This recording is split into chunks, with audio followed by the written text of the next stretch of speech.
अगर बैटरी 60 पे चार्ज्ड है और हम उसको अगर चार्ज नहीं करेंगे और 60 से 70 से 80 तो नहीं लेके जाएंगे और उसको अगर डेली बेसिस पे चार्ज नहीं करेंगे तो आने वाले समय में वो बैटरी 60 की 60 पे नहीं रहेगी। लगता है ऐसा? वो 60 से 60 नहीं रह सकती है। अगर तो रोज़ उसको चार्ज करें थोड़ी देर तो वो 60, 61, 62, 63 धीरे धीरे बढ़ती जाएगी। लेकिन अगर उसके लिए कुछ नहीं करें तो वो 60 पे बैटरी 60 पे नहीं रह सकती। अब क्यों नहीं रह सकती? बैटरी 60 पे क्यों नहीं रह सकती? वो धीरे धीरे 59, धीरे धीरे 58 क्यों होगी? क्यों होगी? थोड़ी थोड़ी डिस्चार्ज क्यों होगी?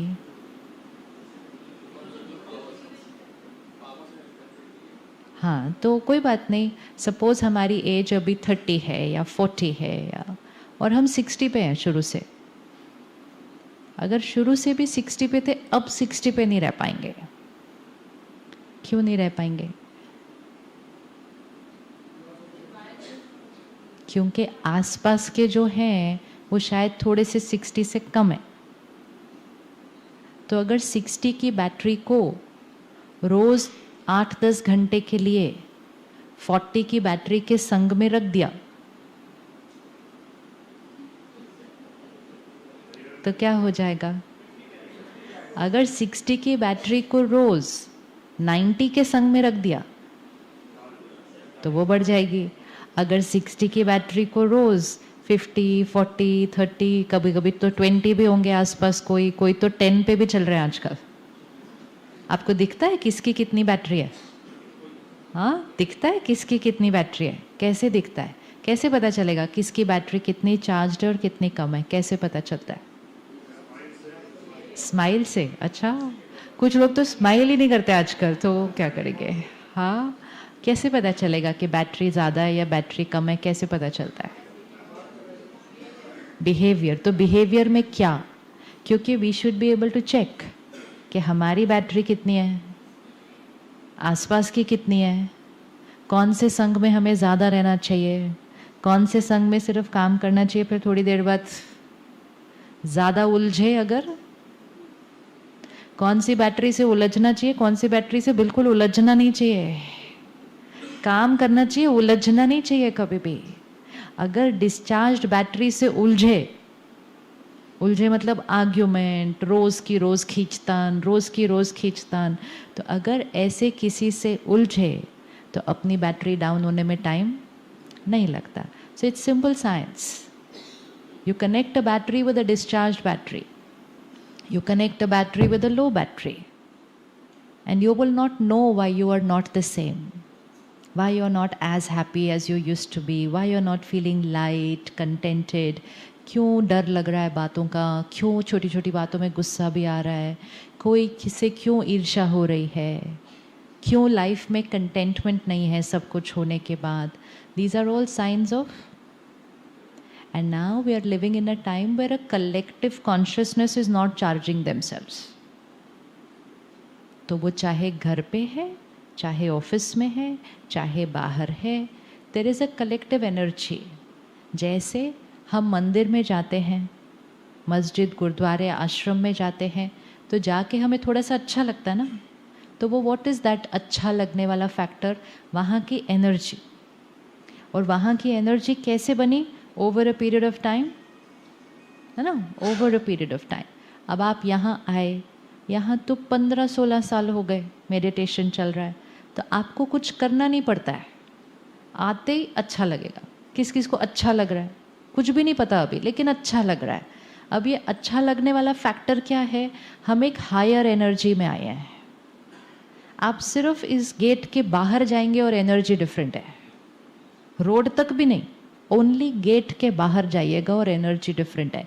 रोड तक पहुंचेंगे, एनर्जी डिफरेंट है, हाईवे तक पहुंच गए, एनर्जी डिफरेंट है। तो जैसे यहाँ पर आने से अच्छा लग रहा है, तो जब हम रोज़ ऐसी जगहों पर जाते हैं जहाँ मेजॉरिटी लोग अपना ध्यान नहीं रख रहे, तो वो थोड़े से, उसका भी हमारे ऊपर असर पड़ता है। लेकिन उसका असर हमारे पे जो पड़ रहा है वो हमें पता नहीं चलता है। क्यों नहीं पता चलता? क्योंकि हम रोज़ जाते हैं उसके अंदर, तो वो हमारा कंफर्ट जोन बन गया है, तो हमें पता भी नहीं चलता इसका हम पर असर पड़ रहा है। जब हम एक ऐसी जगह पर आते हैं विच इज़ एकदम different from our daily thing, तब हमें लगता है this is a higher energy. अब हम जो रोज़ यहाँ रहते हैं हमें नहीं पता चलेगा, ये हमें नहीं ये पता चलेगा। क्यों? क्योंकि हमारा रोज़ ये एनर्जी है।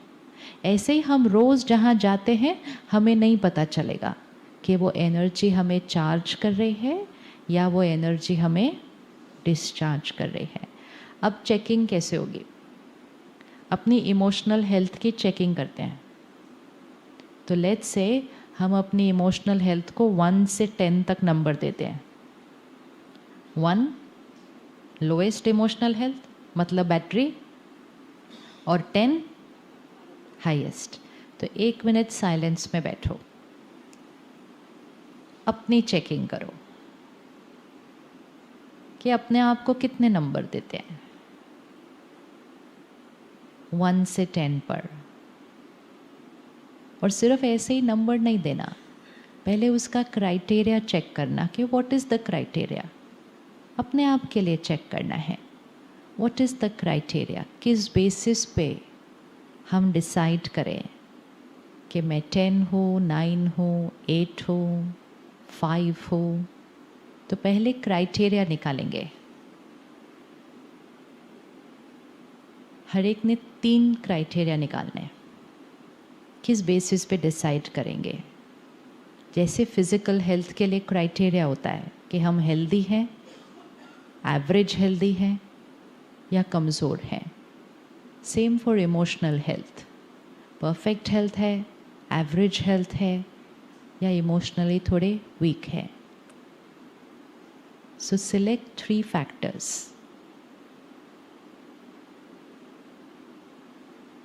किस बेसिस पे होगा? फिर वो 3 फैक्टर्स के साथ अपने को चेक करना, और फिर वो 3 फैक्टर्स के साथ अपने आसपास के 5-10 लोगों को फटाफट से चेक कर लेना। घर पे, काम के क्षेत्र पे, फ्रेंड्स में, हर एक की स्थिति क्या है। एंड इट डजेंट मैटर कि नंबर कितने, इम्पोर्टेंट है कि हम अपनी तरफ ध्यान देना शुरू करें, ताकि जब हमें पता हो कि हम 9 पे हैं तो हम अपने आप को 10 पर लेके जाएंगे। पता हो 5 पर हैं तो भी 10 पर लेके जाएंगे। पता हो 2 पर है तो भी 10 पर ही लेके जाएंगे। लेकिन पता तो हो कितने पर है, और पता तो हो कि हमें अपने आप को चार्ज करने की ज़रूरत है। किस बेसिस पे नंबर दिया? क्राइटेरिया।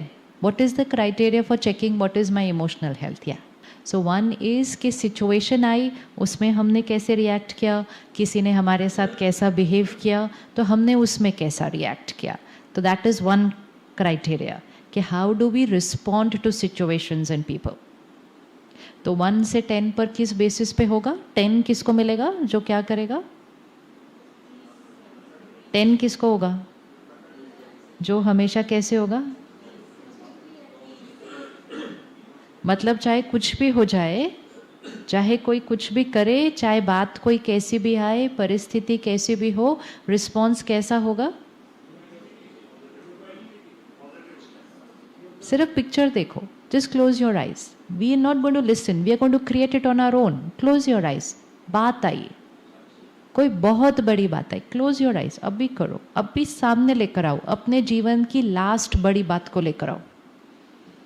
एंड बड़ी मतलब जो ऑफिस में कोई रोज हो जाए ऐसा, बहुत बड़ी भी नहीं चाहिए। अभी किसी ने गलत व्यवहार किया, कोई क्राइसिस आया, तो इमोशनल हेल्थ 10 कैसे रिस्पॉन्ड करेगा? फिर उसको देखो, अपने आप को देखो वो करते हुए कि this is how I will respond if I am emotional 10। अच्छा, इमोशनल 1 हो तो कैसे रिस्पॉन्ड करेंगे वो भी देखो। दिख गया? क्लियर? सर, लो इमोशनल हेल्थ कैसे रिस्पॉन्ड करता है?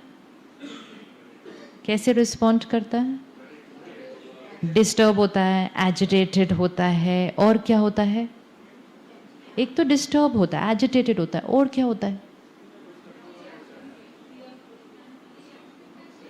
ब्लेम करता है। ये लिखते जाने हैं अपने रिएक्शंस। एक, डिस्टर्ब्ड होते हैं, एजिटेटेड होते हैं, बात करने का तरीका बदल जाएगा। 2, ब्लेम करेंगे किसी को, चाहे उस बात के लिए ब्लेम करेंगे, चाहे अपनी डिस्टर्बेंस के लिए किसी और को ब्लेम कर देंगे, आपकी वजह से मुझे टेंशन हो गई। और क्या करेंगे?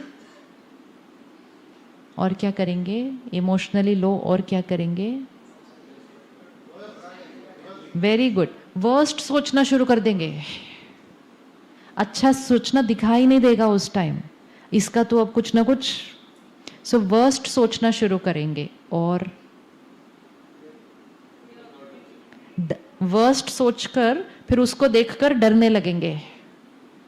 सिंपल चीज है, बच्चा घर नहीं पहुंचा, फोन भी नहीं लग रहा, वर्स्ट सोचना शुरू कर दो। वर्स्ट सोचना शुरू कर दो। ब्लड टेस्ट कराने गए, चेकअप कराने गए, कुछ निकल आया, वर्स्ट सोचना शुरू कर दो उसके बाद। फिर उस वर्स्ट को सोचकर, उसको देखकर खुद ही उसको डरते जाएंगे। सो 1 state of disturbance, rest everything will follow. And 1 state of calm and stability, वो किसी को ब्लेम नहीं करेंगे। वो वर्स्ट सोचने की बजाय क्या सोचना शुरू करेंगे? वो वर्स्ट सोचने की बजाय क्या सोचना शुरू करेंगे? इसमें भी मेरा कोई बेनिफिट है, ये बात मेरे अच्छे के लिए आई है। सो जिसका इमोशनल हेल्थ 10 होगा वो कहेगा इसमें मेरा बेनिफिट है, ये बात मेरे अच्छे के लिए आई है। जिसका इमोशनल हेल्थ लो होगा कहेगा मेरा भाग्य ही खराब है, एक के बाद एक के बाद एक गलत जीवन में होता ही जाता है। In a conversation, way of thinking, एक बार ये होना शुरू हुआ, इसका इफेक्ट कहाँ कहाँ पड़ेगा? इसका इफेक्ट कहाँ पड़ेगा? डिस्टर्बेंस यहाँ हो रही है, अब अगर 5 मिनट डिस्टर्बेंस हुई, चली गई, इट्स ओके। लेकिन अगर मेजॉरिटी बातों में डिस्टर्ब हो रहे हैं, अगर डेली बेसिस पे डिस्टर्ब हो रहे हैं, या वो हमारा जीवन जीने का तरीका ही बन गया है, तो उसका असर कहाँ कहाँ पड़ेगा? बॉडी पर पड़ेगा। क्यों बॉडी पर पड़ेगा? क्योंकि यहाँ का असर सबसे पहले यहाँ पड़ने वाला है। दूसरा कहाँ पर असर पड़ेगा? लोगों पर असर पड़ेगा। इसका मतलब रिश्तों पर असर पड़ जाएगा। तो what I'm feeling inside, my body will get created that way, my relationships will get created that way. उसका हमारे काम पर असर पड़ेगा, हमारे काम पर असर पड़ेगा। क्या उसका हमारी दुनिया पर असर पड़ेगा? हमारी दुनिया पर असर पड़ेगा। So emotional health is equal to physical health, is equal to social health, is equal to environmental health, is equal to professional health, will be equal to financial health. तो वो इम्पोर्टेंट है ना, इमोशनल हेल्थ इम्पोर्टेंट है या नहीं है? जो यहाँ स्टेबल रहेगा, इवन अगर बात क्राइसिस है, इवन अगर बात ऐसी है जो ठीक ही नहीं हो सकती है, लेकिन वो स्टेबल है, तो नुकसान कहाँ तक रहेगा? नुकसान कहाँ तक रहेगा? सपोज किसी की जॉब चली गई, सपोज किसी का बिजनेस पूरा फिनिश हो गया, इतना फिनिश हो गया कि अभी कुछ नहीं है, तो बहुत बड़ा नुकसान। लेकिन नुकसान कहाँ तक रखना है? वहाँ तक रखना है।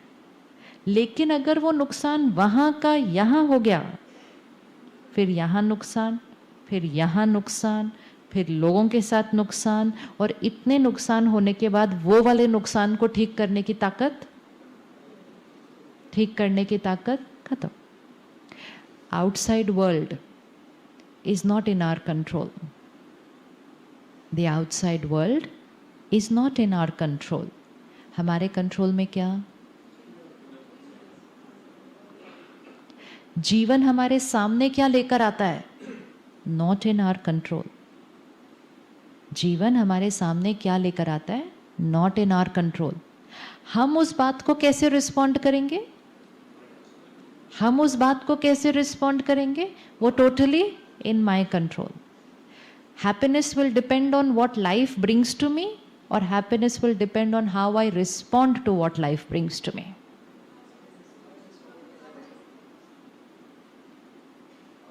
Happiness will depend on what life brings to me, or happiness will depend on how I respond to what life brings to me. So it then depends on me. If happiness depends on me, then health depends on me, then relationships depend on me, then work depends on me, the world depends on me. How much time am I taking care of that me?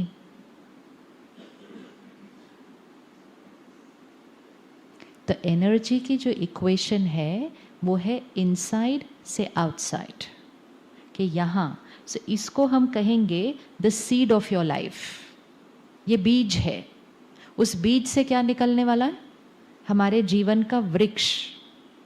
अगर बीज healthy, अगर बीज healthy, seed is healthy, and then we are nourishing the seed daily.